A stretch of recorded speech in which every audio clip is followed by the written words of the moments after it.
There's never been a better time than now to stop what you're doing and tune in to Straight Up, TAB Radio's weekly podcast that will guide you through the difficult journey that is the punt. Whether it be racing or sport, the Straight Up team has your back. Now, from the studios of TAB Radio, welcome to Straight Up. And a very good afternoon, Rylie Morgan.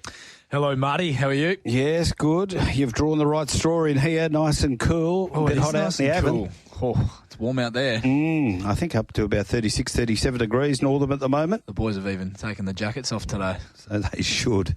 No greyhound racing from Northern today, but Micky McGuane's up next. McGuane gets past Brown. They're lifting the pies. They can sense it. McGuane's had 5 bounces. Nearly get another one. Round he goes. In he goes to an open goal. Micky McGuane, goal of the year. Mick McGuane joins us on Straight Up for this AFL preview thanks to Dankz Furniture. You won't see better than that. With 6 local stores in the metro area, there's one near you. Yes, thank you, Timmy, and thanks, Mick. Welcome along to Straight Up. How are you this afternoon?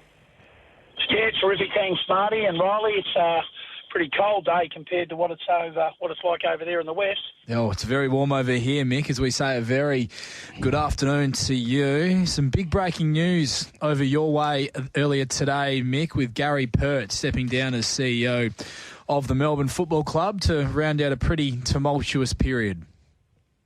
Yeah, an ex-teammate of mine, Rylie, played with Purdy a couple of years when he came over from Fitzroy. Fantastic fella.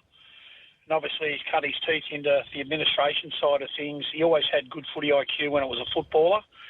And obviously he survived, a decade at Collingwood as CEO. And now he's been at Melbourne. He's been involved in seeing a 2010 premiership of the Pies, but also that breakout premiership with Melbourne a couple of years ago when they won the 2021 flag. But the writing was on the wall over here. It was too noisy coming out of issues with Melbourne, bit of disconnection with the CEO, President Kate Roffey. She stepped down as president in September, and now Purdy's resigned. I just think there's been a disconnect for too long. I'm not sure whether they told it the way it really was. Purdy came out and said, the best culture he's seen in footy. That was a laughable comment from a person that I know and hold in high esteem, but on reflection, I think he'd like to take back that commentary. I know you're sticking up for your club and you're trying to put to bed issues internally, but things get out nowadays pretty easily. And I think it's better off being transparent because it's been proven over a long period of time now there's been issues with a couple of key personnel. When you got the likes of Christian Petrarca and even Clayton Oliver want to walk out, and Oliver's probably a common denominator in this issue of culture, there certainly had to be heads roll, and Pert's resigned today. He's going to stay on till the end of the year as CEO until they search for the right person to replace him, but he's going to also do a consultancy role, which will be his focus on the new training and administration complex out of the Caulfield Racecourse. So he's still involved at the Melbourne Footy Club temporarily, but after the season finishes, he'll concentrate on that consultancy role until that new training facility and administration base is up and going. Well, you'd think the only way is up for the Melbourne Footy Club from here, Mick, given what has transpired. It's taken a toll. I was watching an interview with Max Gawn a little bit earlier today, just touching on the mental fatigue that he's had to go through all of this over the last 12 months, and even listening to Christian Petrarca, who actually spoke publicly a little bit earlier today, was posed the question, are you happy with the culture at the Melbourne Football Club? And his answer was, I guess so. For me, culture is an interesting word. So there's still a little bit of discontent, I think, there with a few of those important people throughout this entire period. Well, I've been told in that period of time, the leadership group have sort of, Gawn I greatly respect, Viney I've got great admiration for. I love the standing of Petrarca in the game. And when your leadership group probably challenged the coaching staff at the start of this year, and you say to the coaches, don't play Clayton, he's not ready, he doesn't deserve to be played in front of others who've done a hard amount of work, yet the coaching staff go and play him and ignore the leadership and their voice. Is that a reflection as to why they run 14th this year after being involved in 4 consecutive losing finals after their premiership success? So maybe Simon Goodwin has got to take full accountability about the person who this conversation was around, and he still ignored those who go out in the field of battle, and surely they become an extension of the coach, and maybe that's where the disconnects come from. And that's where I think Christian Petrarca is probably voicing his concerns when you use the word culture. You sort of want to buy in from everyone. It's an investment, a physical investment, and also a mental investment to make sure you're singing from the same hymn book. But right now over here in Melbourne, boys, that's not the case for the Melbourne Footy Club. It's got to change for them to get to where they want to go. Okay, so how do they change their coach's position amongst all of that? Oh, you need strong decisions, and I reckon this review that we don't know about, I can't wait to see what the review reveals, and that will come out in a week or so. It just does. Mm-hmm. Now, we've heard that down there with Bomber Thompson down there at Geelong. We saw what the work Brian Cook, and you know Cookie more than anybody, being involved in the West Coast Eagles for a long period of time. The right people get things sorted, and if people don't want to align themselves to the philosophy or the direction of the footy club, they don't survive AFL footy for that long. Whether it be Simon Goodwin, who's a revered coach, premiership coach now, if he seems to be the person that is bucking the system in relation to alignment, he won't survive his coaching landscape very long. So I think that's where the messaging will come from. Okay, we've also heard that former MCC boss Stephen Smith will nominate for a position on the Demons board. Yeah, well, Smithy's played a lot of footy at the Melbourne Footy Club. He's a very smart businessman. Yep. And I think he played just on 200 games, Marty, by memory. Mark of the year. So I think yeah, that's right. No, that was Sean Smith. Oh, Sean Smith, that's right. Yeah, that was Sean Smith, who's had the concussion issues, and he's been in the news for those reasons. But Stephen Smith, he's committed to board level, and I think probably there's been word over here in Victoria, is he the next president in waiting? I think he'll get on the board level initially, sort of cut the mustard from a business IQ standpoint, but also footy IQ, and then maybe put up his hand to be the next president of the Melbourne Footy Club. That's what I expect. Yep. And Brad Green, recently appointed, was he the chairman? Yeah, I think so. That's right. But is that a temporary role? I think it might be that he's sort of in waiting to find the right person, and Brad will be the right one to be sort of a part of maybe the board level, but not in a prominent role as either chairman or, if you call it, the president going forward. So I think Stephen Smith is the man. They're trying to probably sugar up a little bit to get him to be involved, and then once he gets involved at board level, I think it's just a natural transition for him to take over. What are we hearing about the establishment of the state-of-the-art training and administration base at the Caulfield Racecourse Reserve? Yeah, well, we haven't heard a lot. Obviously, it's been work in progress internally for a long period of time. It's probably geographically sound, considering they've got to get out to Casey a little bit. From where they were to out Casey, peak hour traffic over here is horrendous for the VFL alignment, and for those that are on the AFL list to get out to VFL training based on time slots and working opportunities for their VFL group. It makes it hard. So I think they've got to try to find a area of geographics, which they have, that's a bit of a happy medium. We've witnessed St Kilda. The St Kilda players used to hate going down to their new establishment. They did. They couldn't wait to get back to their spiritual home in Moorabbin. And maybe Melbourne, in this situation, they might be better served based on being operating out of the Caulfield racetrack, and I think it's a bit more reasonable when you talk about traffic for the VFL and the AFL, two separate areas to be aligned, because it's very difficult to travel in peak hour Monday, Tuesday, Wednesday, Thursday, Friday, heading out to that part of the world out here in Victoria. It's a long way away. Okay, Mick, beautifully summed up, and we might just move on now to what we started on last week, Marty, with going through a few of these teams and their positions now following the culmination of the trade period and where their list position is now at, heading into season 2025. And Essendon is the first club that we are going to look at with you, Mick, this afternoon. And no players arrived at the Bombers through the trade period, but they had one leave in the form of Jake Stringer. Yeah, and that's an interesting one to talk about, because 40-plus goal kickers don't fall out of trees in AFL footy, particularly when you're more a hybrid power forward like he is. But I suppose when you look at Essendon, probably from an analytical standpoint, you've got to ask yourself the question as to why they have let him go when he's a contracted player. When you watch Essendon, they enter their forward 50 a bit different to other clubs because of the multi-positional players other clubs have got in front of the ball.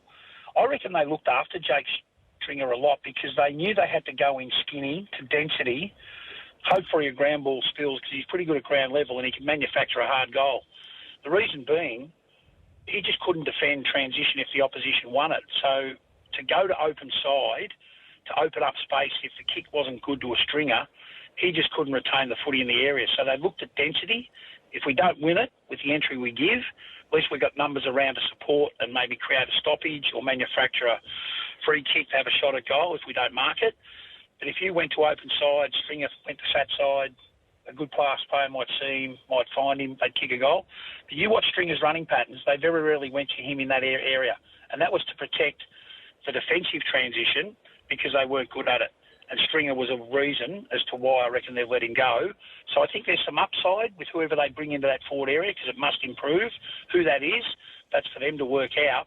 Is it personnel or is it the ability of the players up the ground with the system they play under? Without Stringer, will it change? And I think it will. So when you got Merritt, when you got Martin, these types of boys that get a lot of the footy, I'm not convinced they're great ball users going in, as good as what they are, to have their attention at their kick to their forwards. So I think that'll be really challenged from a midfield coach perspective to have that mid-forwards connection like other clubs have got to become highly efficient, like Geelong, for example. Mm-hmm. And that's when you hit the scoreboard more than they actually do. Will they miss Stringer? They'll miss the 40 goals, but I don't reckon they'll miss the personality of being a real strong defensive component to their front six. And that takes strong decisions, and I applaud them for that. And that's something, Marty, obviously being a Bombers man, and it's quite close. Obviously, you pay quite close attention to them and how they play, that you've been critical of throughout the course of the season, is that the players that are getting their hands on the ball the most and are distributing the ball the most, particularly going inside 50, aren't particularly good users of the football, which hurts as well. Well, I think, Mick, they're top 3 for inside 50s in the competition. So that's an area of getting it into the 50 is no problem. But they've had this problem for 2 generations almost. You've got to go right back. Even James Hird never had it right, and they always went inside that 50-metre arc a lot. So how do they fix this up? Well, they've just got to change their personnel. Okay. With blokes that become accumulators, like they have, I've always said it's possession over formation at the Essendon Footy Club. Parrish, Merritt, Martin, they can find the footy. At the end of the day, finding footy is 50% of the puzzle. Yeah. You've got to use it. And you've got to be effective with your ball use to hit the scoreboard. If you're going to have the third most inside 50s, you want to be highly efficient once you go in. Otherwise, it'll bounce out as quick as it went in and you'll get scored against. Let's face it, they're the 2 areas that Essendon struggle. Until they master that, the inside entry for retention and shots at goal, as opposed to poorly executing going in, it bounces back out. And because of their formation, because you've got kick chasers, don't set up in an area of the ground to impact the next phase of play, that's why they leak like a sieve. Okay. Brad Scott's got to identify that and get that right for them to be a top 8 team. And the other major part of their game they have to rectify is their defensive transition out of their front half. Out of their front half. Turn the ball over. Yep. Yeah, and that's that I'll come back to formation over possession. Yep. Stop kick chasing. We use the phrase all the time at local level. We use the phrase at AFL level, impact versus control. If you can impact the next phase, by all means, go there. But if you can't, you control a part of the ground, with spatial defence being a huge part of the game nowadays. Don't destructure us by being selfish and go into an area of the ground that you can't influence the play. Sit back, watch what's about to unfold, go to an area of the ground, play your role without the ball. And that's a huge phase of part of the game you've got to get right. And Essendon, for too long, Shield, Parrish, Merritt, now Martin, they've got to understand it's more than just getting your 35 because it's what you're doing without the footy that's hurting the team. With their list position currently, Mick, what do you think is a pass mark for the Bombers next year? Oh, top 8. They've been around the mark the last 2 years, but they can't survive the mentality of hard enough, long enough. They were in a prime position for most of this year, but they were meek in the second half of the year once again. Yep. So the more coaching they get from a strength perspective, Scott's whacked them up before they left. I know that for a fact. Had a review, had a meeting, look after yourselves. If you want to come back not in physical shape, don't cry on my shoulder when you come to the serious part of the selection stage. You're not going to be in the top team, the best team. Get to work, look after yourselves, stay away from temptation, and if you want to come back and ignore what my messaging is, more or less you won't be at this footy club. I love that. Because you only get an opportunity once in a while to play AFL footy. They can't afford to waste it. Let's talk about the Fremantle Dockers. Well, I love what they're doing. Bolton's a big inclusion. They've still got some draft selections to get right, and I think, was it 14 by memory? They've still got on the table, and if that's the case, they'll use that to their advantage. I've got no doubt they've got a midfield group that I admire greatly. Sarong's a good player. Love what Brayshaw stands for. You get Bolton into that forward line or mid-forward mix, which he's capable of doing, being a 30-plus goal kicker as a forward and a midfielder, to provide some electricity around that area. Some say they might look a little bit pedestrian. I don't subscribe to that. They had a huge number of their key personnel out, particularly Pearce behind the ball, who I rate highly. Very good stoic defender that really rolls off and supports a vulnerable teammate. I love that, the way he plays, but he also leads with some sort of real assertiveness and aggression. And if they can get another key forward to really step up and stay in the frame to be a 60-goal goal kicker, that's all they think they need. They've got to get Sean Darcy super fit. I think he's critical. Don't worry about Jackson wanting the number one role. If you don't think you're going to fit into that two-pronged ruck attack, one forward, because I think his primary role should be forward. His secondary role should be relief ruck. Darcy's got to be the primary ruckman, because I reckon his hit-outs to advantage are much more effective than Luke Jackson. Yep. And Jackson can go forward and hit the scoreboard, whereas Darcy can't. So I think you've got to understand your role that's going to make us better. From an outsider looking in, that's what I'd certainly be challenging both those boys. Get fit, Darcy. We need you as primary role number one ruckman. Luke, you're going to play a crucial role to support other key forwards in that area. And then you're going to be used as a relief ruckman for your mobility, your repeat efforts, your second efforts at ground level to support the likes of Brayshaw, Sarong, and now Bolton probably going through that mix as well.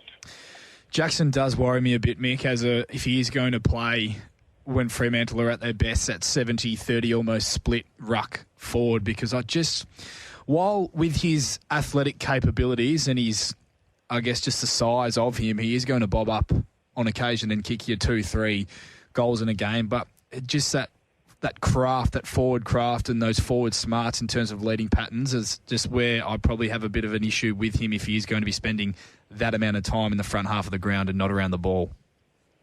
Yeah, well, do you see it differently, Rylie? Do you see him as the primary ruckman? Because if that's the case, where does Sean Darcy fit into the scheme of things? I think Darcy, when he's at his best, is the better ruckman, but whether Darcy can return, get a full pre-season under his belt and then perform again at his best, and whether he can get back to that level is still also another big question mark that Fremantle are going to have to answer with him over the coming 6 months. Mick, I think there's been a reluctance, this is from my point of view, for what you were saying, is for Jackson to really adhere to that 70-30 rule. I think he wants to be the man. That's what I think. Yeah, he does. Yep, I agree with that. But what's good for him might not necessarily be good for the team. If he doesn't want to buy the team first, he's not the teammate I'd want to play with. Yep. Because if I think from a function standpoint, if I'm out in the field with those guys and I fully support what the coach wants to do by having Luke as a part of your 3-3 structure, if they want to play 3 talls and a hybrid or 2 smalls, whatever they want to do, because they've got that flexibility. They can go 1 and 5. They can go 2 and 4. But when Jackson's a part of that forward mix, he's got to understand we're doing it for a reason. He could get the 3rd best tall defender. That's what he should be able to expose. They've invested in him in good contract, good money. You've got to buy into what we believe in. And if we think that Darcy's fit enough and capable enough to be the primary ruckman, for you to fit into this team, Luke, you've got to play this role. You've got to adhere to what we believe in. Looking at their best 23 for next year on paper, they do seem incredibly well-rounded and well-balanced. Mick, do you still see... Are there any areas for you with Freo? Do you still see any notable weaknesses with them or areas that they can be exploited? Or will it just be getting over that mental obstacle that still exists? I think Justin's done a magnificent job in trying to get the balance right of offence and defence. I reckon he went in with the mantra trying to really put the screws down defensively and then add some flavour to their offence, which he's gradually done. They're an exciting team to watch when they take risks. I want to see more of that. And then I think the general rule of thumb is for them to be a serious contender at the pointy end of the year, that word consistency comes to mind. I'm not interested in your best at home. I want to see your best on the road. I think that fluctuates too often for Fremantle, and Fremantle supporters can probably get on the airwaves and send in some text messages to see what they think in relation to that. I think they'd be on board. When they're good at the MCG, well, I think when they get to the MCG, we see sometimes you go, wow, geez, that's a finals type team. But the next 3 times you see them at Etihad Stadium or Marvel Stadium and then back at the MCG, you go, geez, no wonder they're a part of, will they be there? Or maybe they'll just miss. So I think they've got to challenge themselves when they do travel. We know what Gold Coast is like. Gee, they can't win on the road. Fremantle's got better, but to be a premiership contender, you've got to nearly win every game on the road. If you do that, you're going to finish top 4, and then you give yourself your best chance to win one. One quick one for me on Fremantle, then we go to Geelong. The fallout from their fade out, because what happened in that last month was, you still can't believe it happened from where they were. But is there scarring there going forward? And if the season doesn't start like it should, how much pressure on the coach? And Mick, just before you get in, we saw it, what you just mentioned about sometimes we've seen them at the MCG in that first half against Essendon, and you go, wow, okay. This is a top 4 football side who can do it on the big stage, who are going to be able to do it. And then we saw what happened in that final quarter and in that second half, and Essendon were able to somehow pull one out of the fire. That's the sort of thing we're talking about with Freo, who have consistently found ways to lose those games. Absolutely. Great analogy, great reasoning. And that's what I'm talking about in terms of bridging the gap to be where you want to be. You've got to be really strong when it comes to be a consistent performer at this level, as a team and as individuals. And I think that's always the greatest challenge to the best players. You want to minimise your area between your top and bottom performance. There's no use getting 30 one week and the next 2 weeks you have 15 or 12 or 15 or 20. You want to sort of make sure there's consistency. And if one does it, 2 lean on you, 3 do it, 4 do it, 6 do it, then all of a sudden 12 do it. And that's when you get really good team consistency, because everyone wants to buy into the attitude of improvement. And that's where it's got to come from. When does the pressure come? If they have a slow start next year, the noises will be really loud over there in the West, and it'll even start over here. I think he's done a terrific job. I love his temperament. I love what he's done for the building relationships part, even though I don't know. But it just looks from an outsider looking in that he's got good relationships with his key stakeholders, his best players. And he's prepared to make some hard choices. You know, he challenged Nathan Fyfe, for example, who's been universally respected in the footy world for a long period of time, give him a defensive role. Now, we know Nathan wants to just play the game, and he's never had a defensive bone in his body. But when given a tagging role, he said, well, okay, for me to survive, I better do it. And he did a good job that day. I can't remember who he played on, but he done a role that superseded what he'd previously done. Yeah, Heaney, that's right, when he'd done it in previous times. So that's what I look for, to say, can he challenge the best?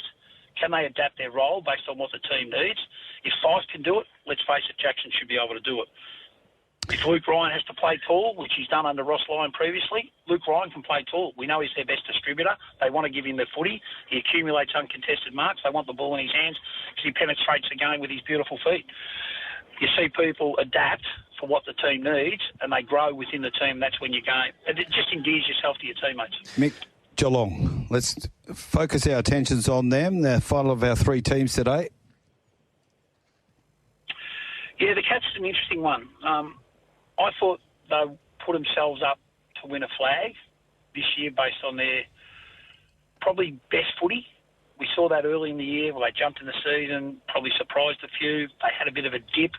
But as we know, it's hard to be on top of your game every week in, week out in today's landscape. But they sort of gave themselves every opportunity. The Bailey Smith recruitment, I think, is a really good cash cow for them. Yep. He'll provide an attitude to train. He'll provide an attitude to run. He'll provide an attitude to play a variety of roles. He's been trying to knock the door down at the Western Bulldogs to be a starting midfielder. It was a bit like Adam Treloar at Collingwood. He wanted to be a primary midfielder, couldn't squeeze into that MAC field, and that's the reason why he looked to probably get out when the decision was made for salary cap relief. But sometimes you've got to understand what's around you and what other role you can play. He suits the way Close, Stengel, Manor, these types of boy play by getting up and out, but then they can get back in. There's no better endurance speed athlete than Bailey Smith when he's fully right. He will complement the way Geelong play, whether he's used as an inside midfielder who can spread from stoppage with ball use. I've still got a knock on his kicking. He has to work on that. But also he's got that ability to go as a half forward high up the ground to saturate stoppage to be an extra. He's got the endurance levels to get back in and support ground ball, or even be a connector that can chain out of stoppage and then be the person that can distribute to a run and carry player who can kick a goal on the run, which is so important in footy, I think. News breaking today as well, Mick, that Patrick Dangerfield has signed a 2-year contract extension. Yeah, the talk was early in the week that will take place late in the week. That's transpired. Dangerfield, great leader, needs his body to be right. He's such an important player for the Geelong team. He sets the barometer around hardness for contested ball. He's a bull. He sees the footy, he goes and gets it, and then, the Bailey Smiths of the world, they'll be the benefactor of getting the ball in his hands on the back of what Dangerfield provides. I don't think he needs to play every game. He'd like to, I reckon, just being the competitor he is. But I reckon they've got to manage his body so he can fulfil now the 2-year commitment that he's giving to Geelong and Geelong are giving to him. There's no point him being in the grandstand for 6 or 8 weeks in a season because they've overloaded him with his hamstring concerns that he's had over the last 2 or 3 years. Okay, Mick, beautifully done as per. We love talking footy with you. Very thorough as always. Now, one of our listeners' favourite segments of the week is when we get those trots tips off you. Do we have any winners for our listeners, hopefully a bit later on this evening? Yeah. Is Ballarat Race 1 been on yet? Yes, it has. Okay. I thought there might have been a little bit of an each-way player, a roughie. Pete Mitchell, I thought might have been a chance on an each-way basis. 1598 there, Mick. Hope you didn't find the winner at $51. No. Okay. No, I would have been on Pete Mitchell each way in race 1. Race 2, I reckon it's a 2-horse play. 11 will be hard to beat, but it's short odds.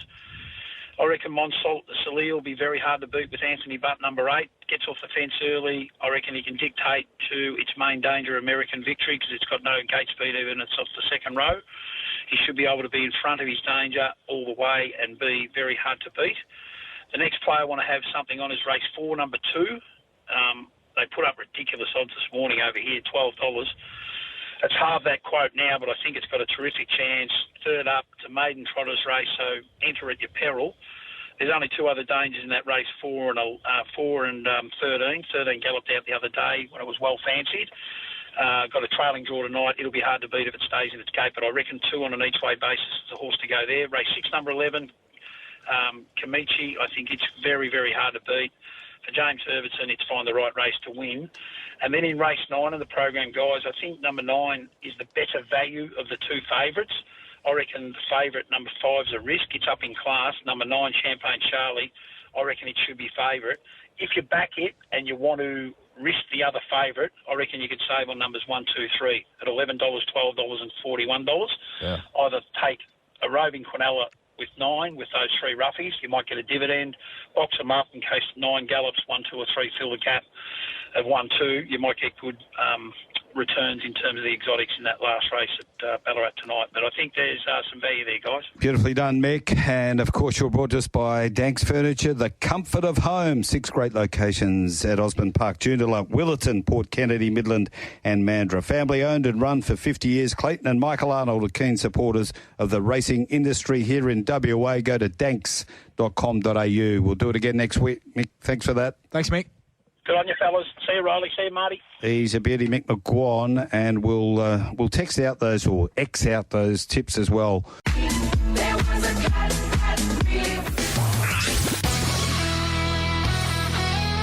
15 minutes away from 4 o'clock, 30.9 degrees here in Perth. You're on Straight Up, and RVL GM of International Racing Ops, Paul Bloodworth, joins us. A very good afternoon to you, Paul. Hey, guys. We're How well. good's the weather in Perth at the moment? Yeah, 30.9 degrees. I think it'll be a bit warmer than your way over there, but you've got a very good weather forecast for the Flemington Spring Carnival. We have, really pleasingly, because we've had a few years over the last couple of years where the weather hasn't been that fantastic, and as you well know, that impacts the crowds on the day. And so we're really looking forward to next week. The weather looks fantastic at this point, although Melbourne weather can change at the drop of a hat. And and the fields for certainly Saturday on Derby Day look fantastic, and we're looking forward to an excellent week next week. Paul, you've been keeping a very close eye on what happens down at Werribee. Since the last time we spoke, plenty has happened. It's been a busy couple of weeks, guys. That's for sure. We've sort of had some very highs and some very lows over the last couple of weeks. One smooth operator winning the Geelong Cup in super impressive fashion last week, was a significant high, as was Sea King winning the Bendigo Cup in similar fashion, actually, yesterday. But, of course, I think you're referring to the withdrawal of Jan Bruegel from the race earlier this week due to him not passing our veterinary requirements, which was certainly a down part of the week. And, really disappointing for the stable that that's what transpired. We were, Racing Victoria and the VRC were really looking forward to the Ledger winner competing in the Melbourne Cup this year. First time we would have had a St. Ledger winner in the race. So we're all sharing that disappointment at this point. But anyway, that's the way it goes. And we're still looking forward to next week. And we've got some really good horses racing next week. Paul, have you seen the response to the decision to withdraw Jan Bruegel, as it's been quite heavily in the forefront of racing fans and racing followers' minds since it happened, and it has been a very healthy discussion point? How have you seen the response, as it seems from our standpoint over here, Racing Victoria have been very, very stoic in how they've handled the situation? Yeah, I mean, the response was expected. We're in a really important part of the year, and the responses will be are heightened, if you like, when you're talking about races like the Melbourne Cup. And clearly, Aidan has a view on the outcome and the decision we've made. So, I mean, look, it has been. I mean, of course, there's always an interesting response to decisions like this and outcomes like this. We think the feedback's been reasonably balanced at this point. Mm-hmm. Our protocols came into place after the 2020 Melbourne Cup, after Anthony Van Dyke suffered a serious injury in the race. And, we've since then not had any fatalities in the Melbourne Cup. We accept that not everyone is supportive of the way we apply our protocols and the rules around that. But in the end, we're looking to ensure that the Melbourne Cup and other races during the Melbourne Spring Carnival are run safely, and all the horses that enter those races go home safely. So we're trying to find the right balance between working with trainers like Aidan O'Brien and our local trainers as well. And sometimes we don't see eye to eye on that. So it has been a slightly difficult week, and we would love to, as I said earlier, we would love to have seen Jan Bruegel in the Melbourne Cup. Everyone at Racing Victoria and the VRC were working towards making that happen, but unfortunately the horse hasn't passed our scans and won't be able to take his place in the race. All right, Paul, enough of the negative stuff. It's one of the best weeks of racing all year. And you mentioned that one of your highlights in the lead-in was the win of One Smooth Operator in the Geelong Cup last week. And then we saw the performance of Sea King as a couple of the internationals that head to the race there in the Bendigo Cup yesterday. I believe Sea King got the better of One Smooth Operator back over in the UK. Was it in the E-Bore? How does that pair, I guess, how do they position themselves in this field that is going to assemble for our great race on Tuesday? Yeah, it's a really good question. They finished alongside each other in the E-Bore, probably, and Sea King beat home One Smooth Operator that day. One Smooth Operator was probably slightly unlucky. He suffered a little bit of interference about 1,000 from home that shuffled him right out the back further than the trainer wanted. And so he made a sort of longer searching run, whereas Sea King had a charm run on the fence. But look, they went to the line side by side, and we've seen One Smooth Operator come out last week and really win impressively in the Geelong Cup, and then Sea King doing pretty much the same yesterday. So the form line is good. It's interesting. The E-Bore has long been a good pointer towards the Melbourne Cup. We've never had a horse come out of the E-Bore that's actually won the Melbourne Cup, but we've had plenty of horses that have run well in the E-Bore come to Melbourne and run fantastic races. The most notable was a horse called Heartbreak City, who ran second to Al Mandan some years ago, but he'd won the E-Bore impressively, and Absurd won the E-Bore last year for Willie Mullins and came out and ran well. So it's always been a good pointer towards Melbourne.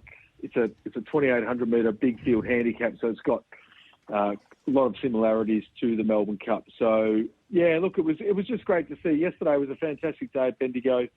Harry Eustace, the brother of David Eustace, who listeners would know well, won his first group race in his career so far.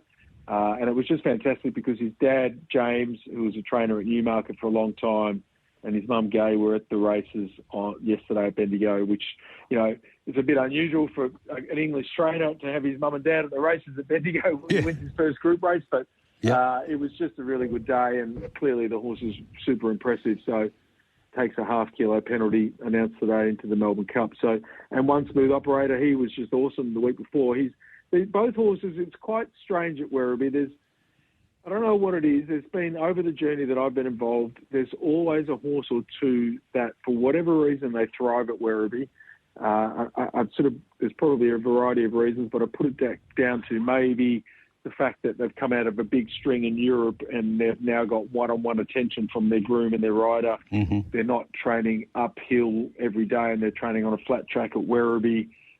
Maybe the change in climate. It's hard to know exactly what it is. And a horse like Prince of Arran is a very good example of that, whose form in Europe was okay, but, you know, not a horse that you would look at straight away and say he'd come to Melbourne and run well in 3 Melbourne Cups and nearly won at least 2 of them. And I think One Smooth Operator and Sea King fit into that mould as well. They've just really thrived ever since they've got to Werribee. Both Brian and Harry have been super happy with them. We went into I think everyone who's seen the horses out at Werribee every day went into both races thinking, gee, these horses will run well. Whether they could win or not, I guess we'd wait and see. But both probably exceeded our expectations and were super impressive. So I think they both go into the race on Tuesday with undeniable chances. How's the latest training form of the Willie Mullins pair of Vauban and Absurd? Yeah, it's a good question. I was saying to someone earlier today, they're a little bit hard to get a line on those two because Willie doesn't train horses probably like Australian trainers do. And to be fair, you know, hasn't been training them like even Harry and Brian have been training their horses. They do a lot of long searching gallops at Werribee. They don't do a lot of gallops where they steam home late like a lot of Australian horses do. So you see a lot of the same sort of stuff, you know, day in, day out. And the way they've been doing it is they're alternating every second day on the grass and every second day on the sand tracks that we have out at Werribee. So when you watch it and you look at it, you sort of go, well, they look to be well, the horses, and they look to be moving well. But to say that they're significant, you know, going really well and significantly improved, if you like, from last year, it's a very difficult one to say. Whereas with Sea King and One Smooth Operator, they had done some really sharp bits of work and had looked to adapt it to Australian conditions well. So you were sort of a bit more confident going into their races that they would run and maybe exceed their form, if you like, in Europe. So, but look, I think all you can come back to with Vauban and Absurd is their form in Europe, and both come in with great form going in. Vauban having won the Lonsdale Cup, and the horse that ran second, Al Nahir, went to Newmarket and won by 10 lengths at his next start. And then he went to the Irish St. Leger and ran second to the best stayer in Europe in Kyprios. And Absurd has probably had a slightly quieter year than Vauban, but was super impressive in the listed race at Chester his last start. And the way he won just really struck me as a horse that was in good form and if ridden the right way, which I think he will be with Kerry McEvoy on, you know, and when I say that, I mean quietly. I think he'll be super competitive in the race. So I don't think there's a lot between them. It's a long answer to a very easy question, but they're just not that hard. They're just not that easy to assess Willie's horses. But they go into the race, I think, they'll be rock hard fit and with undeniable chances. He certainly, I guess, altered the lead up with Vauban this year, opposed to 12 months ago, hasn't he, Marty? In terms of the fact that he gets here with a lot more racing and grounding under his belt heading to the race this time around. And has to do less with them here. What about the Japanese Warp Speed? Now, he just hated that soft track at Caulfield. I'm not selling out on him. How's he been since the run at Caulfield? No, I think that's a really good point, Marty. I think you put a line through that run at Caulfield. That track that day, and I've heard a few trainers talk about it since, that it got quite gluey because we had a lot of rain the day before, and then that day itself was quite warm. And I think as the day went on, it dried out, and it probably was the sort of track that a horse like Warp Speed hadn't experienced before. That said, he was very disappointing. I think we were expecting a better run, and his Japanese form suggests that he should have run better than that, even notwithstanding the track that wouldn't have suited. So the jury is out a little bit since, and he's done a couple of pieces of work at Werribee since, and he's looked great on the track. I think he's doing another bit of work either tomorrow or Saturday, which would finish him off, I think, from a fast work perspective. So, yeah, I think the jury is out a little bit, but I think if he gets a firm deck at Flemington, he's clearly a horse that appreciates the longer distance of the 2 mile at Flemington, the bigger expanses there. I think would see him run better. It's hard to see him being a winning chance, based on his run at Caulfield, but there has been certainly circumstances and occasions when horses haven't handled Caulfield and not run well there and then come out and run really well in the Melbourne Cup from an international perspective. So I'm hopeful that for the connections, the trainer Takagi and the owner Yamada, that they come out and run well. And, in some respects, in my role, you're just hoping they run into the top 12 to earn a check to pay for some of their costs. And I'm really hopeful that Warp Speed can do that. And certainly, if he brings his best Japanese form, he will do that easily because he's a quality stayer. He's got form around some of the best stayers in Japan. So I'm really hopeful that we see the best of him on Tuesday. Previously, he's followed 2 unplaced runs on soft tracks up with 2 wins. One, he'd been beaten 10 lengths. Next start, he won. The other time, he'd only beaten 1 length, but outside of the placings and won. So when he got back onto a good surface at his next run. So I'm putting a bit of faith in history there that it'll repeat itself because one thing we know, it'll be a firm track at Flemington on Tuesday. Well, you've done your research, Marty. I applaud you for that. But that's good to know because I didn't know that. And but we all saw it. As soon as he seemed to be actually moving into the race okay at about the 1,000 metre mark in the Caulfield Cup. But as soon as the jockey let him down, his wheels started spinning and he didn't go anywhere. And so I think you can really forgive that run. And I do really think it's not like. If you'd come into the Melbourne Cup without that run, I would expect he would be in the top sort of 3 or 4 in the market, Warp Speed. It's only that one run that's really discounting him in the market completely. So if you can forgive that and put a line through it, which I think you can, I wouldn't be surprised to see a much better effort from him on Tuesday. So fingers crossed that he does because it's really important for us that the Japanese run well. It's very expensive to bring a horse from Japan. The owners take a big punt bringing the horses for races like the Caulfield and Melbourne Cup. So certainly from my end, I'm really hopeful that they can run into some prize money on Tuesday and recoup some of the cost of the trip. Tremendously informative, Paul, in giving us and our listeners a bit of a better understanding and profile of these international horses that head to the Cup on Tuesday. In closing, before we let you go, Paul, we need to get a tip for the big race. Who are you with? Yeah, that's a good question. Oh, sorry, guys. My voice has just gone. I would say that my main tip would be Bowman. His form in Europe this year is fantastic. And I just think that if he brings that form to Flemington on Tuesday, he'll be really hard to beat. Thanks, Paul, and all the best for this Flemington Carnival. It's about to get underway. Derby Day on Saturday. It's going to be a beauty, but particularly for Melbourne Cup Day as well. GM International Racing and Ops at RVL, Paul Bloodworth, well known in the West. Thanks for coming on Straight Up again today. Thanks, guys.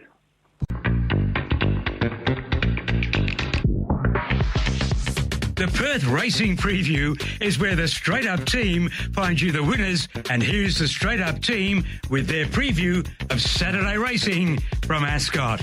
Oh, McGuinnity, you're back. How are you, my man? Hey? Oh, Mart. Straight from watching Netflix docos. Hey. He was a bad man. Vince McMahon. Oh, was that one, was it? He reminded me a bit of yourself, actually. I reckon you two might have had very similar 80s and 90s periods. Probably. I think I'd be well on him. Big Vinny. He certainly had a good time.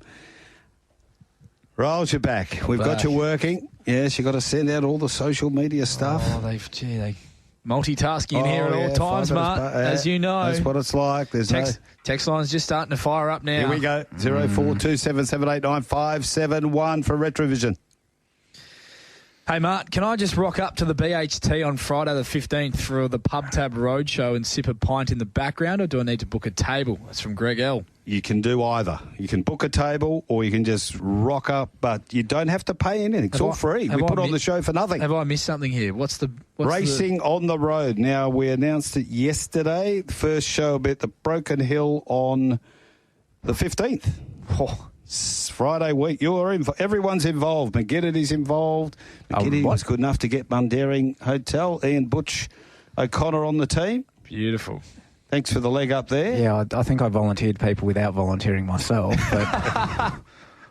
But You might be roped into every show because we have to get the market movers and all. It's very important. Yeah, all right. Good to have Butchie on board. Yeah. Well, very exciting week for Butchie as well. Yes, he's got Yonga Lass back in the Asian Beau Stakes. How big's it going to be out there on Saturday? Oh, phenomenal. I think everyone's excited about Saturday. I haven't spoken to a person who isn't excited about Saturday, Mart. Prince of Wales Stakes, Placid Arc Prelude. Just goes on and on. How'd you go there on couple of very nice little lead-ups too. How did you go last Saturday, Irish Day? You would have loved it out there, would you? I wasn't there. Oh, you didn't go? No. I was there. You thought that was me in a leprechaun suit? I thought you were one of the people being escorted off the track. Yes. I've never seen so many empty pint glasses before race one. Except for Mart's lounge room. Mart doesn't drink out of pint glasses. We do. We used to, but unfortunately we can't do it at the moment. But that's another story. So I was talking to James Aldring and I said, geez, you'd like Irish Day every week, wouldn't you? Tongue in cheek, he said, no, thank you very much. He said, not when I have to start getting them off the course as well. But it was all good humoured. Looked fantastic. Young crowd. Great racing. Yes. Certainly was. Yes. Certainly was. Okay. Last week's episode was the best one yet. Hope Mart had a few good mocktails on Northern Cup Day. Condolences to Bradley. Don't think anything serious happened, but can't be easy having to use the stool to see above the desk. Nonetheless, pricing like a champion. That's from Dutchie. Mart? Yes. How was Northern Cup? Look, I double booked myself, right? And Duppy's still waiting up the front for his lift. We double booked ourselves there and ended up at the Broken Hill Hotel. There was a prior engagement there, so we had a fantastic Psycho Sister sort of a day there. It was Thanks for that one. $26. It wasn't Mart, it was Brad of Maylands who scooped the pool there, yes. Hasn't been seen since. Funny enough, he is driving his way in a convoy across the Nullarbor. That lunatic. Now, what could possibly go wrong? That's a somewhere between Sejuna and Norseman as we speak. Bit more peace and quiet on the text line this week. Yeah, I think so. I think so. Weather track and rail out there on Saturday. So the weather's about to turn for Saturday. Is it? Yes. News to me. Yeah. I thought maybe a couple of little showers in the morning was what I was working on. That southwesterly that's been pretty much in every Saturday so far since we returned to Ascot. 25 to 35 kilometres forecast during the day. Rail goes out to the 8 metre position. Leaders will be punching into the breeze down the back, similar to last week. If anything, Brad, you probably want to be off the speed with a little bit of cover. Definitely. Fair? We'll see. We'll see. Oh, you're an on-pace man until I'm always until, yeah. Okay. The thing about wind is it's not constant. When I say off-speed, I more mean you don't want to be the one doing all the bullocking work, punching into the breeze. It doesn't seem to have been a good spot to be at Ascot all leading, or on the rail. It all hasn't really been great, but that could just be for other reasons. As you're listening to Straight Up, Rylie Morgan and Bradley McGinnity in the studios, and we look at Tab Touch West Speed Platinum Handicap, the first on Saturday of the 1,600 metres. And a Tony Spirit 9 to 8.50 after opening at 4.60. Ace Command 41.31. 3 Pull the Trigger 2.70, 2.65. 4 Date with the Devil 3.30, 4.40, 4.20. 5 Frappuccino is 11 into 6.50. 6 War Matters 9 into 6. 7 All About the Crackers 23 to 26. Amazing Cheat 14, 16, 15. Canny Jack 21, 23, 17. Mart. Some, how do you word it? The double long-range meerkat? Just get out of the way early? They're very rare. Very rare. And when they turn up in race 1, we get concerned. War Matters, some very sharp money early. 300 at the $9. Another 200 at the $9. More money at the 750. Frappuccino, Riles. You a Frappuccino man, Bradley? Sure. With Hazard on almond. Heavy. Prefer place betting large, win betting large, double figures in. So that's been a pretty big go. Eastern States Pros as well getting involved, even at as short as sort of $8 and $7 there for Frappuccino. So that's a good go. One of yours and mine in here, Marty, with Date with the Devil. Yes, we're on it. For Grant and Alana. Gets a 1.5 kilo pull the trigger for a length defeat last start, and I think was unlucky with the run that he had not to have finished even closer. I think up to the mile he can turn the tables. It was just waiting to see what this map looked like, obviously with Frappuccino dual nommed for Northam today and also for this race on Saturday, thinking that maybe if he was to come out, that Pike could lead with Pull the Trigger and be really aggressive from barrier 1. But now that Frappuccino is in, I'd anticipate that they just let him roll forward and roll along. I think he's going to be at his best when they allow him to do so. I think Date with the Devil looks a nice enough price at the $4.20 currently on offer. I've got respect for War Matters. Stepping up from a maiden, is still a maiden, but I thought he was huge from off the speed in that very fast run, 1,500 metres, Brad, behind Diamond Dancer, who clearly has much better than maiden class ability. Concur. With you gentlemen about Date with the Devil getting out to a really nice, attractive price. One that's just, you've seen the big drift. It's a bit of a forgotten horse up the top, Tony Spirit. The money's coming from horses that haven't won maiden races yet. And Tony Spirit's going around at near double figures for a horse that obviously would prefer it a little bit longer, but second up at the mile, has some serious runs on the board, so can absolutely put in a performance each way at around that, I think it's sort of $9, $10 around the traps. So a bit of a forgotten horse there. Off what I thought was more than a pass mark, the return. Yep. Beaten 3. Date with the Devil for me, Mart, has got out to a nice price. Yep. I think it's a nice way to hopefully open the day. So you're in the book. Race 1. Race Very 1. Unusual behaviour. It is very unusual behaviour for me. Race 1, and he's with number 4, Date with the Devil. But Grant, what a day they are setting up for themselves there on Saturday. Good luck with El Safina. Before we get to race number 2, quickly get to a couple of these text messages. Is Mart back on the drink? Just want to know if he is before I follow his mail this week. Good on you. And take his tips on course to Ascot Saturday, spreading them as my own. He's been no good since going sober. I agree. Oh. No, I'm with him. 100%. Who's that? Jared from Scarborough. Good on you, Jared. You've read me like a book. Just wants an update on the peng while he's got us, please. I can't find him. I think something dastardly may have happened to him. Dastardly. It was short in the market. Fred from Freo's followed that up with, is the peng involved with the Tab Touch Igloo activation? I should have asked Leah Tapper that yesterday. Should thrive in his natural habitat. Peng in the igloo. I should have put that together. That's the caller of the day. That is the clubhouse leader. Who was that? Fred from Fremantle. Fred from Freo. That's magnificent work, Fred. That's actually just rattled me. That's terrific stuff. We might have to find a prize for you for that, Fred. That's outstanding work.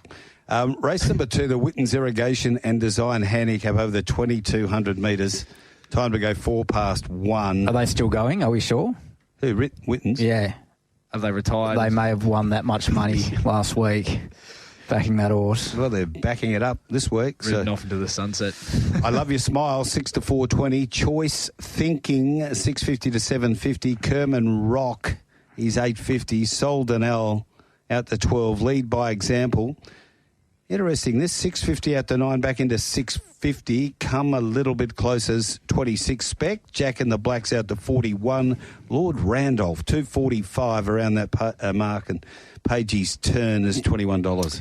Lord Randolph, 1,500 at the 240 mark. Yeah. Ooh. What price is it now? I Love Your Smile, 600 at the 550, 600 at the 460. Ooh. Lord Randolph, another 300 there at 235. Lead by Example, a bit of Eastern States Pro money when it did get out to that $9 mark, understandably there, 300 there. That's it. No. The old distance race. Plant the foot outside off stump. Yeah. Put the bat in the air. big old half volley outside off stump, and I'm just saying, no, thank you. I'll let that one go. But, yeah, I Love Your Smile. I thought was going really well earlier this campaign, and it's just perhaps been a little bit plain at her last two. This is the easiest race that she's seen for quite some time, I would have thought. Brad, Sean O'Donnell on board, first time, always a handy acquisition. But yeah, gee, $2.40, Lord Randolph. It's rock bottom, is it not? I thought it was rock bottom last start in the midweek, and it got the job done. Belted them too. Yeah. Watch it belt them on the weekend as well. Yeah. But good luck to the owners too. No interest. Good for on me them. Yeah. Yep. I thought Choice Thinking was a nice win. Looks like to be a handy enough stay going forward, doesn't it? Yep.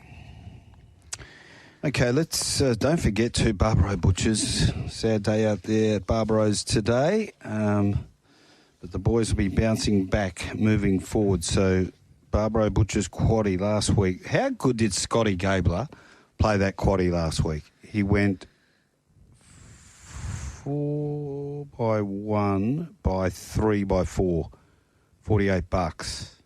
And he stood out. No, sorry, he went 4 by 3 by 1 by 4, stood out West Star. West Star. In the Gutsy future. move. Loved it. I hope he did it himself because the quaddie paid about $900.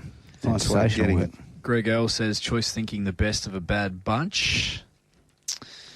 And the Duffsters in. With all due respect to owners and connections, of course, Greg L. Duppy here. Dup. Didn't realise we had to listen to Lockie Taylor on Straight Up. Are you blokes asleep in the studio? He took a dip at me on the tweeter. I just kept pressing red with Let's Talk. Keen for the broken nose on the 15th. I've booked it off work so I can have a few red cordials. Can you just make sure Mart picks me up this time? The dumpster. Just give me the address. I'll pick you up. Dangerous. Race number 3, the Key Clean Handicap, 1,500 metres, 1:48 start time. And one Miss Sky High, 650 to 6. 2 Chalima, 343. 3 Done with the Blues, 15. And number 4 is Stormageddon. Around the $9 mark, it's easy. 5 Amjad is 480 and from 550. 6 B Bardot, 460 throughout. 7 Winning Chaflay is 14 into 11. 8 Zachariah Bow at 51. Belle Journey, 31. And Rock of Kahar, 101. Look at me in the eyes, Mart. I am. Over the monitor. I know it's not an official meerkat, the 14 into 11 winning shuffle. Not an official, but fair income. There's been some interest, some cash. Yeah. It's been a pretty good go nationally, including 250 each way, another 250 each way, another 300 each way, another 200 each way, and another 100 each way, all at the like 14, 13, sort of 12, 11. So pretty big go there. Chalima 1,000 at the 310, 900 at the 340, Amjad 500 at the 550. Friendless at this stage, the 2 Grant and Alana runners at this stage, Friendless, Miss Sky High, and at B Bado. There's a bit in this race, Brad, isn't there? There's a bit in this one as he says goodbye and leaves the studio. No, he's back. Brad's back. Kalima is, I think, a deserving favourite. she was held up the entire length of the straight first up, despite being beaten under 2 lengths, Cosmic Crusader. And then last start just didn't get the same flowing run into the race from off the speed as the winner of that race in Watch Me Rock. She just had to pick up between runners and really savage the line late. I do like the placement here, back in class, up to 1,500 metres, the way that she got through the line late last start at the 14. She's got a low percentage racing pattern, Brad, but this is certainly the most suitable race that she's found this prep, and you'd have to say brings the strongest form to the table as well. Yes, to some extent. What's your knock? Up to carrying that decent impulse and the 1,500 are just slight knocks. Just slight knocks. Nothing, obviously, we had it favourite for a reason, and I do concur with what you're saying, but I consider those slight knocks. Yeah, they absolutely are. I think she's probably not at a backable price for me at the moment at the $3. I did have her on top. I've got big respect for Amjad, who has been super since joining Summer Dixon. Could just about work across to the top and lead here relatively unopposed, I thought, from a speed map perspective. And from that position, she's certainly going to give them something to run down. And then Winning Shuffle, I can understand the money for it. Gave 3.5 kilos to a pretty nice 3-year-old last start in Divine Impact, and they really cleared out on opposition. Golden Door back in third, beaten a space. I thought ran a super race on Wednesday, and he maps for the run of the race, getting some weight relief, 2.5 kilos on last start. So he's going to get the right sort of run, Winning Shuffle, although he is up in class. But Kalima on top for me, not in the book, Mart. I think there's a bit of depth to this race, and Kalima still yet to win other than first up in her career to date as well. It's one of yours, Mart, this sort of race. Stormageddon? Just okay last start. Yeah. Should get a good run. Yep. But I don't know, I just maybe expected a little bit more with the run he had last start, and it looks as though that Clint Johnston-Porter has hopped off for Winning Shuffle to my eye. They might have wanted to claim. Perhaps. Just one of these races with just a few too many queries over it for mine. Yeah. And just in general, the entire race is one I'm just sort of going to watch and learn or attempt to learn. You've been doing that for a while. Attempting, yeah. B. Bardo, one of yours, Mart. How do we forgive? Well, obviously the market's forgiven her. Is that just respect for the camp and pike and maybe what the horse has done before last start, which was just a bit plain, Rolf? Yeah, it was. That's a disturbing photo, isn't it? It's more disturbing. It's one of Peng, but the man behind Peng there, that is the disturbing side of it. The Spencer man. The great man. He's wearing a wig, isn't he? Peng looks healthy there. Might have been out of one of those Netflix docos you've been watching. Yeah, dang. Well, I know it's you can't see it, punters. We shouldn't do that, but and we can't. It's an in-house joke. We can't put it on X either. We can't publish photos anymore. We can't publish any photos of the Peng on X. No. We go to Drummond Golf. They've been fantastic sponsors here, and not just in Perth racing, but here at Tab Radio. And we heard from Leah yesterday that they've done a little co with them, and they're going to be in the Igloo playing golf with Peng. Sounds like Mart's chasing a new set. He's mentioned it enough. Over the 1,800 metres. Just another business on the payroll. This is an interesting race, this. No one has more side with caution is $6. Decoration at $5. Did I say it's with Tab Touch? 3 Beats of War, 41. 4 Odinaka, 14 to 11. Cosmic Chaos, 20. Grand Reserve, 16. Royal Toronado. 460 to 310. That's a genuine meerkat. 460 was way over. Bellini Miss 11 into 10. Common Co's 26 to 20. Arcadia Knight is 13. Our Norman 151 and Rock and Wonder 11 into 8. I didn't need this again either. I'll fly with caution 1,000 each way at the $6. Oh, I didn't need that again. 750 at the 650 as well. Rockin' Wonder, 900 places at the 340. Royal Toronado. 7. Just let me clear my throat here, Mart. Royal Toronado. 600 at the 460, 600 at the 460. 300 at the 440, 300 at the 440. That's the same bloke just feeding through. 700 at the 390, 300 at the 390. Yeah. One-way traffic. They're the two. Well, they are the two, aren't they? By the sounds of it. He's the best bet of the day for me. Well, there you go. Royal Toronado. Yep. I just think this is the race for him. He's flying. Pike back on. Gets a 2 kilo swing on Fly with Caution from last weekend. Just found himself in an impossible position, and the run in review was huge. He's charged home. I thought he's run the start prior over this distance. He was back in trip last weekend. He's run the start prior over this distance was enormous again. From where he found himself in running. I'm hoping that he can settle a bit closer to them with Pike going back on board, back up to 1,800 metres, finds a race with some strong tempo.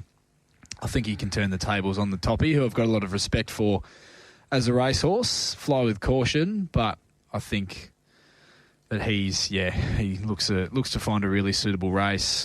But there's certainly no gimme. Fly with Caution has really raised the bar whenever he's been asked to in his career to date as well. You'd anticipate, Brad, that he'll run 1,800 metres. Luke Campbell will employ similar tactics, you'd think, from that wide barrier to try and get across and into a position early. Follow Rockin' Wonder across. Yep.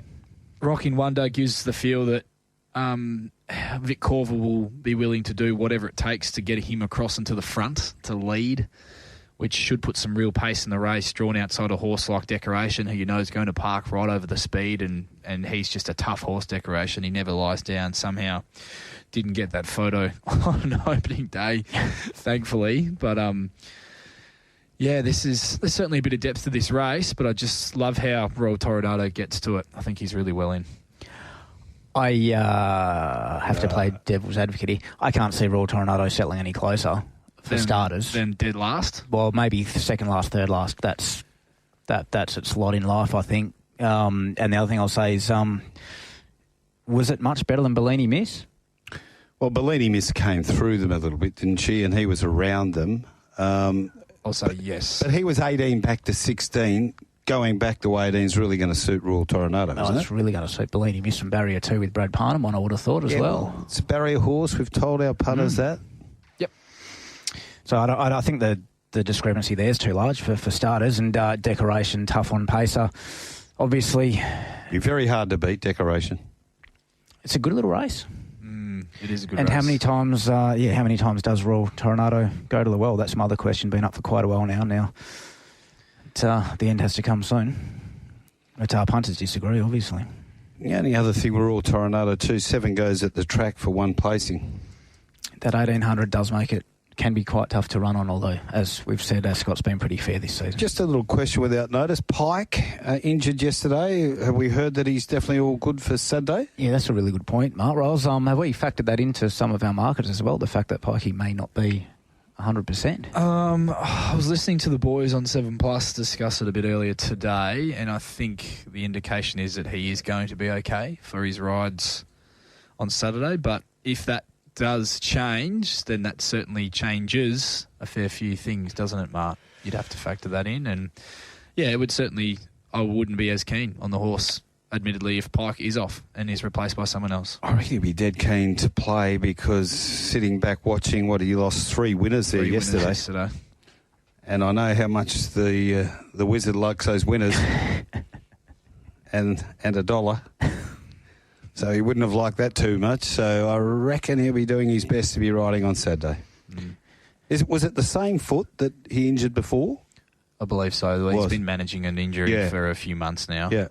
You're a 50% chance of being right, Mark. But there was an incident in the barriers. I think he apparently got struck by a horse. Yeah, it's quite nasty. Yeah, injured his foot in the barrier. So what are the boys doing with that in front of them? The bucket, Northern. It's the Halloween bucket, mate. It's Halloween. Oh, you young people like all that, don't you? Yeah, we love it. The Selangor Trophy. There was discussion on the Sports Daily this morning about Mark's Halloween outfit. Yeah, I heard that very actually. humorous stuff. It's the way You'd he have a just few in the wanders cupboard, I around reckon, in his Mark. jocks. That's his. And if they come in here, I ping up from the third floor down. Bang. Get away, you little rats. You'd have a lollipop man outfit. You'd have a nurse's outfit. 1,000 metres, one capital flight, 10 to 7. Ginger Green, 61. The Boss Lady, 9 to 850. Oh, the People's Champ, 34 to 31. Halatorion. Capre Omnia is 26. Zing to Win. Bit of a Goldfields Champ, $19. Joker's Grin, well, $1.60. Hang Glider, 21. King's Honour, 8 to 7. Selfless Act. Something you're well aware of at $26. Think about it. Joker's Grin, 1,500 at the 150. So the market says you can have it again, champ, but we'd probably prefer you didn't. Because it'll just be winning, won't it? I think everyone's... King's Honour, Eastern States Pro money there, 350 at the 750. Plenty of other chippy. Some Eastern States Pro money there for Capital Flight there at the $9. And plenty of rank and file each way money for the Barsh Lady as well. I think everyone's excited to have Halatorian back at the races. Oh, they are. Are they ever? Is there any flexibility on the Summer Scorcher? In terms of? The main aim for this horse. The Joker's Green. Yeah. Is there any flexibility? Or that is set in stone? Without being harsh, it's a bit boring. I understand why you take the work him through his grades approach, but come on. You've got a pretty nice slot race in April you can work your way towards nice and slowly. True. That is true. Look at Tricky Trevor. Isn't he flying at the moment? Trevor Andrews. Training winners at about 40% at the moment. I'm a bit of a sucker for our traditional, the Group 1 races through the carnival. Your Railway, your Winterbottom, your Northerly. So I'd love to see him in it, but it won't be the case, unfortunately. But you'd think he'll be winning. You'd think he will be winning. Thoughts on the trial, Mark? Wow. It's wow. Freakish. Yeah. I had to go and shower afterwards. Yeah, you would have. What about Paddy on the point of the bend? He still lasted 200 to go, and then you look up and he's got to in say, front of him. H King, the King. I love that. I love the broadcast. We should get up for the punters. They may not have heard it. It was world class. It was Munamek-esque. Well, I don't think it was that good, but it was up there in his own style. So it just wins. Yep. What about for the Quinella players? Who do you think could run second? I have a huge opinion of the Boss Lady as a racehorse. Mm-hmm. She is a very good mare, Bradley. Yes. And I thought she trialled very well. Yes. Yep. I think if I had to have a Quinella bet, despite the fact that I think King's Honour gets a lovely setup, roller weight relief, lead on its own. Just don't know how genuine King's Honour is. I'm going to say Boss Lady and Joker's Grin would be the Boss Lady and Joker's Grin would be the two for me. Mart, at the risk of sounding a touch biased. Yes. At the risk. A slight risk of sounding a touch biased. I actually don't mind the People's Champ from a place perspective. Good. To fall into second or third. Yep. His first up run was vastly superior to his trials. And he comes to hand pretty quickly. And it's a nice setup for him. Good. Tough. Text has come through. Halatorian, exclamation mark, question mark. Have a glass of milk, Brad. Right, they're at the somewhat gates disrespectful. It is. Somewhat. Yeah. Oh, I love it. Do you have a name to that? No. Right, No. updating. This is the same bloke who sliced one off the 16th through the window last week. Oh, that's yeah. You left your browser history open, Mr. Pro V1. 5 o'clock, and we got to keep things moving here. Yeah, it was quick. Yeah, it was terrific. Sandy's me mum, what a champ. The Tap Touch Placid Arc Prelude, first leg of the Barbaro Butchers quad. Wind and the Lion, we've been waiting. 3 to 275. Sinful Living is 5 to 440. Catch Carter 7. Repossession 7 to 650. Skullbone and Pig $15. Matty Girl is 12. Golden Vale 16 to 13. Golden Kathleen 17 to 14. Arduet 51 to 34. At Your Service 51.41. 101 to 81. Boudoir Bell. Some great out wide money early. Golden Kathleen, a couple of hundred each way a few times there. Same with repossession. Wind in the line, 300 there at the 275. Catch Carter, 500 at the $6. Golden Vale, 200 each way at the $14. Sinful Living there, 500 at the $5. Good little spread of money. Probably fair to say that Wind in the line hasn't seen that level of financial support that we expected to this stage, Rolls. Well, he's a very exciting horse, isn't he, Brad? Indeed.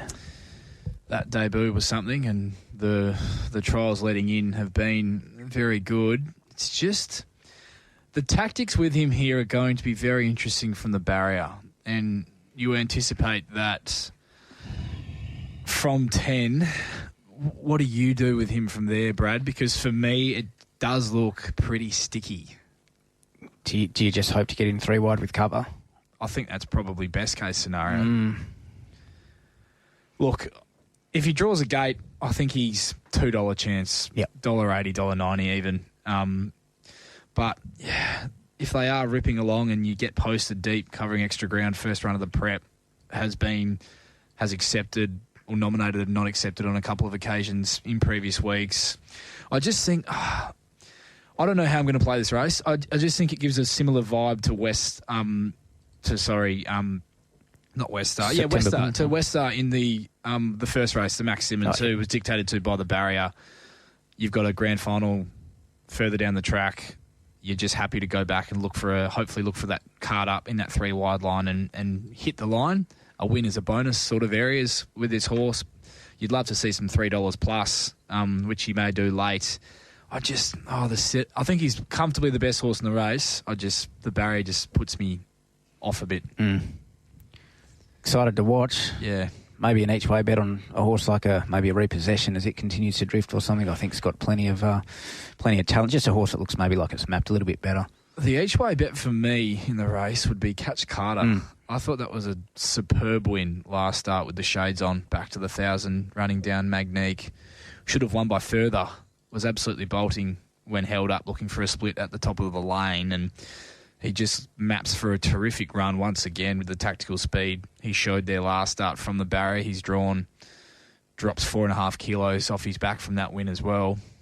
I thought it was a really nice performance, and say we see a scenario where Wind in the Lions backed in to a shorter quote than what he's currently at, I'd be happy to back Catch Carter each way in this race as well.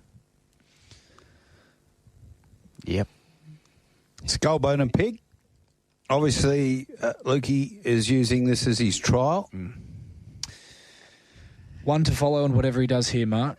Nice horse. Yep. Thought he was very good on debut behind September Born, and will only get better once he gets out over a bit further, you would think. Yeah. He wouldn't have to do too many things right to be a sneaky in this. No. But I'm with you guys. I'm really excited to see Wind in the Line and what he'll do first up. Chris, normally when he draws wide, is sort of negative out of the gates, isn't he? Yep. His first play? Yeah. That's fair. Defensive, yeah. I would say that's fair. Which almost have to be in this scenario. Well, bigger fish to fry. Yeah. If you chance there's just so many horses. There's speed underneath. You'd suggest repossession fires out. Sinful Living, Boudoir Belle from 11. I'm not sure what they'll do there, but she's very quick. Catch Carter will hold a spot. As well, yeah. Golden Vale. Matty Gill can hold a spot. Yeah. You run the risk of having a tough run first up in a high pressure 1,000 metres with bigger targets down the line. So. All right, let's get cracking into these. This is the Barbaro Butcher's second leg of the quad. Red Can, and of course it is, the Tab Touch, Prince of Wales Stakes over the 1,000 metres, 19 past 4 start time. Red Can Man is $12. 2 Maraschino, 61 spec'd in. Saloon Bar, $3.70. Snowdome, 7 to 5.50. Boots Like Bruce, $6.50. Thomas Magnum, $23. Catalpa, $101. Bravo Centurion, $3.30 into $2.35. And Kripalenko, you beauty, $15. Did it just get breezy in here, Mart? What do you think? How many big bets? What price do you want? Oh, you don't want it now, not $2.35. Bravo Centurion, Mart. 1,100 at the 290, 1,100 at the 290, 1,000 at the 330, 1,500 at the 240. Snowdome 500 at the $6 and 400 at the $7. Boots Like Bruce 500 at the 650. Eastern States Pro Money Maraschino. Over to you, Ross. Yep, that's fair enough too. As much as I love what Bravo Centurion's been doing in this race under weight for age conditions, he looks well found at the 235. Some would use the term rock bottom. Yes, it's fair to say. I'm pretty keen here, Mart. Snowdome won this race first up, no trial last year, and for mine has been a horse over the journey who has done his best work on the fresh side. I love the run he's going to get, drawing the inside barrier, stalking Bravo Centurion, who I expect to give a really strong kick on straightening and allow Brad Parnham the room to work off his back and into the clear with Snowdome. And I'm hoping he can go back-to-back. And the $5.50 for a proven weight for age 1,000-metre sprinter on offer is more than enough for me to have a bet. So I'm with Snowdome in the Prince of Wales. Saloon Bar has to be a huge chance off his run in the Crawford, but he is a horse that needs a lot to go right with his racing pattern. He gets 1.5 kilos on Bravo Centurion for a 0.2 of a length defeat in that race. I think he'll go close with Clear Air if he can stay in touch with them, and looks the one I'm most worried about. But $5.50, happy to have a bet with Snowdome. The one that could get me as it continues to drift is Saloon Bar. Yep. Otherwise, probably just happy to watch this intriguing race. Not sure where Snowdome's at. Obviously, you can take as a pretty good sign of intent, that current setup, and I'll have to chase down a pretty sharp one in Bravo Centurion, won't it? Seems as though off this text line that every man and their dog backed Fly with Caution last weekend. Well, maybe they did. Maybe they did. I didn't get the mail. No, I didn't either. Didn't he start $18? Yeah. It's not exactly a plunge. Street corner tip. Yeah. Drifted back out It again happens sometimes, yeah. Brad, would you like... One of our listeners has offered to fix your window after the slicey... And clean my pool. Slice McDice from last week. Is weight really an issue, boys, for Bravo Centurion over 1,000 metres? Probably not as much as it would be over further. It'll be interesting to see that 1.5 kilo turn with Saloon Bar here, what it does do in the race, because Saloon Bar was 14 back to 1,000. You can get away with that. Might now want more. I know I'm not going to doubt trainers and all that sort of thing. I think you guys half poo-pooed me when I threw Saloon Bar out in its last race. I may have given him the full poo-poo. Oh, really? A half poo-pooing. It was well. Nelly, I was poised, ready to go when it loomed. He had the text message typed. He had the text message typed out. Just didn't send it. I've copped a few. Did you like that, champion? So it's just come through. Anyway, that's what you like to get on that come through on your phone when you got a race wrong. Bravo, he could well go on and just go to weight for age and win it. Yep, 1,000 metres. Yep. Wouldn't surprise me. I just think he's under the odds. Yeah, and Sea Breeze in may not be leaders, but it's 1,000 metres, not as drastic the impact. Hose Masters, Asian Beau Stakes over the 1,400 metres, and Mood Swings 26, Super Smink $3, Zip Away 8, Triple Missile first up 23, Massimo 61, Admiration Express 23, Aztec Ruler 21, Spec, Brave Spirit 14 to 12, Diamond Scene 12 to 9.50, Laced Up Heels 23, Love and War $14, Mojo Rhythm 23, Ollie's Choice 17, Rusty Dreams 20, and Yonga Lass $6. Oh, Yonga Lass. Butchie. Yes. Diamond Scene, 700 places at the 375, if you don't mind. Some pro money there too, 300 at the 850. Rusty Dreams, 500 at the $19. Ooh. Plenty of Rankin file money starting to build up for Super Smink. Yonga Lass, 400 at the 650, 400 at the 6, 500 at the 6. Where there's smoke, Mart. Yep. Great race. Really good race. Super Smink is very much a deserving favourite. Her first 2 runs this campaign, Brad, have clearly signified Dan Morton's got her back to her best. She draws a barrier finally, more importantly. While she has drawn a barrier, but with her gate speed, I don't expect her to necessarily hold a strong position. I think she'll still be midfield with cover or potentially even a tad worse than. It just allows her to not get as far back as she has been, excuse me, in her races. She was unequivocally the run of the race in the Eurythmic. Chris Parnham jumps back aboard for the first time this campaign, and he's been aboard for all 4 of her career wins to date. That's always a positive. It looks her race on paper. Unfortunately, though, it doesn't always pan out that way, does it, Brad? And you could make a genuine case for a number of these, particularly Zip Away, fresh, loved his trials, loved what he's done in his career to date, midfield run, blending into the race. While I do think there will be some improvement left in him on whatever he does on the weekend, I still expect him with the right run to go very close. I'm with you. I'm just a bit concerned that expecting this to be the pipe opener for the Railway, just that little get him spot on for the big Group 1 race over the mile. So, but yeah, I share your sentiments there, Ross. And also just quickly on who knows what sort of level Yonga Lass can get to. I loved her trials. She's a dynamite fresh mare. Gets in on the minimum. Pike from barrier 1, just cuddled up with a soft run, waiting to pick his way through on a mare who there isn't a lot of her, so I like the fact that she has a lightweight and she's got an electric turn of foot, as we know, on her day.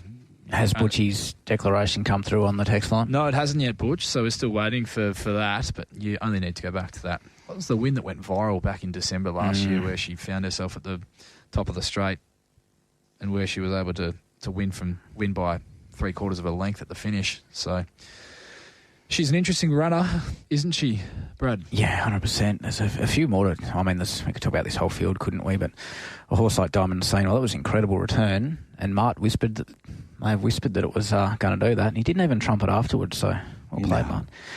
Love and War, very excited to see what this horse can offer back at the race as a 4-year-old. And all his choice, and expecting a good run from it. So it's not wasn't it? Yeah, at 1,000 metres, which is a bit confusing, but this is actually a pretty decent setup for this horse. Really, from that gate, can just settle a bit handy. It's a bit of a sticky one, Rolls, in regards to the map for a few of these horses, isn't it? I hope he runs well, Ollie's choice, because I was getting poo-pooed for putting him in my top 5 power rankings on that other podcast that we won't mention. So it's an interesting race. So the Asian Beau is normally a handicapper's way to get into the Railway, right? So Zip Away at 100's already in. Would he not go through the Wait for Age, the normal path for that? So he's going this way, then it's 3 weeks into the Railway from there, isn't it? It tells me maybe they just want to keep him slightly on the fresher side to be 3 weeks in. So that would suggest that maybe $8 could be his right price. So those horses, say, from Brave Spirit down, who's not impossible, are the ones that need to win this race to get in. Yep. So you're talking Diamond Scenes, the Love and Wars, the Rusty Dreams, the Yonga Lass, the Brave Spirits, Laced Up Heels, all of them. Or they go again to the Peters. Or they go and try and get through in the Peters. And then back up. So is that the way you're going to look at it, or you think the winner's going to be up the top, already in there? And if you go and have a look at them, well, what if you take Zip Away out of it? It's Super Smink. She's already in at 100. But she's had those 2 runs in, hasn't she? I think they'd be keen for her to win this, to get that win on the board. It is the one you look at and you go, grand final day, probably closest to it. The real, I think everyone's done the form for the race. It's the first one they circle, isn't it, Ross? Super Smink. Yeah, and I had her on top 2, but not as short as she is currently. Yeah, and the value for me with the way the market currently situates itself is Zip Away, but very, very hesitant for all the reasons that we've mentioned. in terms of him still having that little bit of improvement left on whatever he does on the weekend, heading to his grand final, the Railway. And we've seen it happen so many times over the years, and Bob could produce one of those like a Love and War first up. Just a, Diamond Scene. It's another. These down there have got to either win, and Yonga Lass is in that boat as well. Did I hear Grant somewhere say it might be coming up too quickly for her this year's Railway? Or did I read that? I must have missed that interview if it was said. I just know when we spoke to him, Marty, I think it was, that he said we have some pretty lofty ambitions with her. They're in the yard for this next event at Northam, so let's wrap it up. We got a bet in the Asian Beau Stakes, sponsored by Hose Masters. Super Smink gets out to sort of 350, 360 plus. That'll be me, I think, Marty. Gee, if you knew Zip Away was nailed down and ready to go at $8, wow, that'd be salivating. Still be happy to back it each way, Anyway. knowing that it should still it could still first up get them at 1,400. Yep.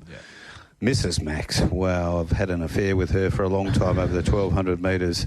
And one Live to Tell is 11 to 10. El Salto's out to 91. Esprit Garçon, $464. Melcar Pindari, 7 to 6. Tycoon Harry's 26. Keep Attack, what the hell, 8 to $4.80. Here he is. Laquetta's Gift, 41. Madam Kisses, 21. Catch These Hands, 81. Noteworthy, 20. Woburn Gold is 10 to 9. Regal Statue 11 to 7.50 thrown out on this program before its last start win, and 14 Miss Flirtatious at $17. One of our texters has messaged in that Grant said those comments about Keshi Boom, not it was Keshi Boom. Okay, there you go. And Butchie has weighed in. Good to hear from you, Butch. No declaration here, just happy to be in an Asian Beau. Last time I was in one, I was strapping Double Dignity in 1992. Double Dignity, yeah. If Yonga happens to salute, you will be hearing from me. I didn't know where he was going when he was talking about Asian Beaux there for a minute, but anyway, I get it now. Double Dignity. Keep Attacking, 1,200 places at the 270, 500 wins at the 550, 300 early wins there at the $6, 400 wins at the 480. Esprit Garçon, 700 at the 420, 600 at the 460, 500 at the 420. Woburn Gold, 300 at the 9, 300 at the 9. Regal Statue, 300 at the 9. Melcar Pindari, 300 at the 7. Someone's got in there as it got out to a very nice price.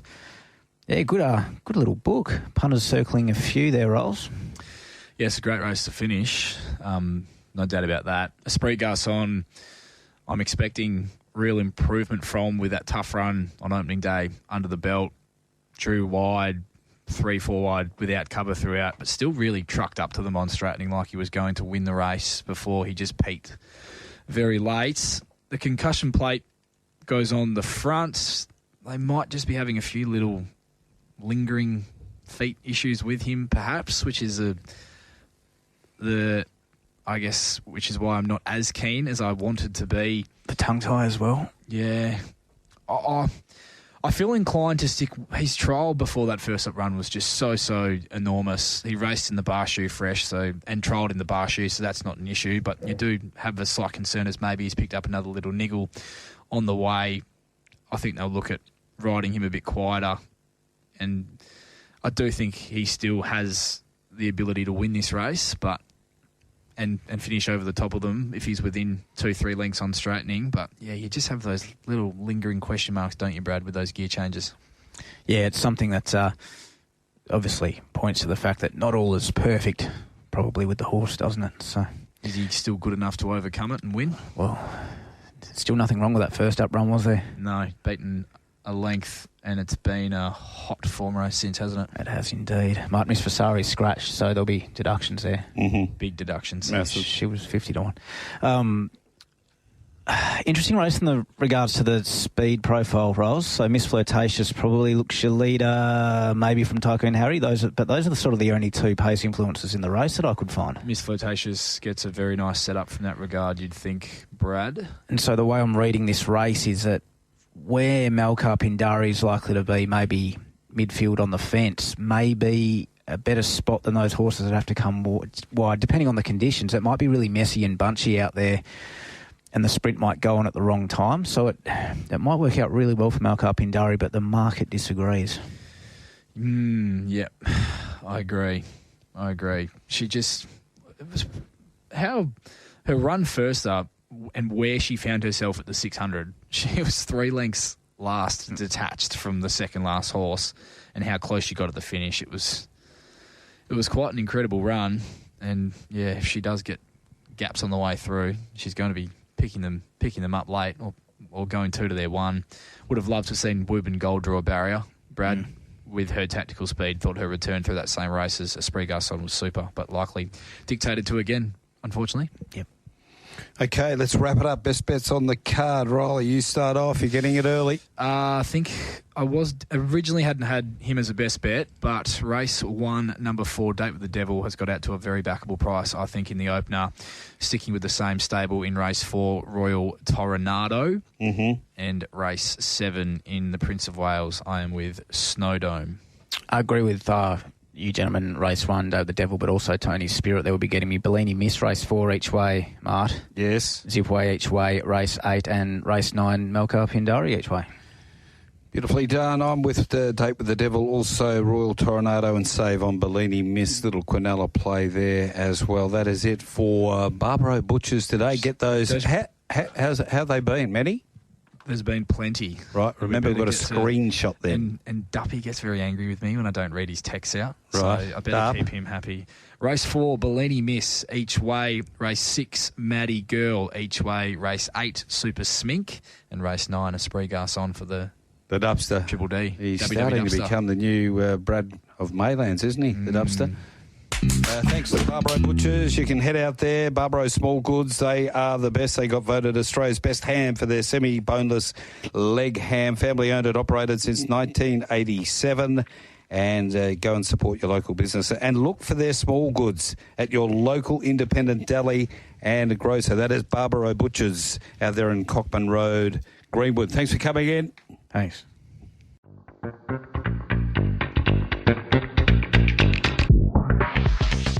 We hope you enjoyed another stimulating episode of Straight Up. All betting markets supplied by Tab Touch.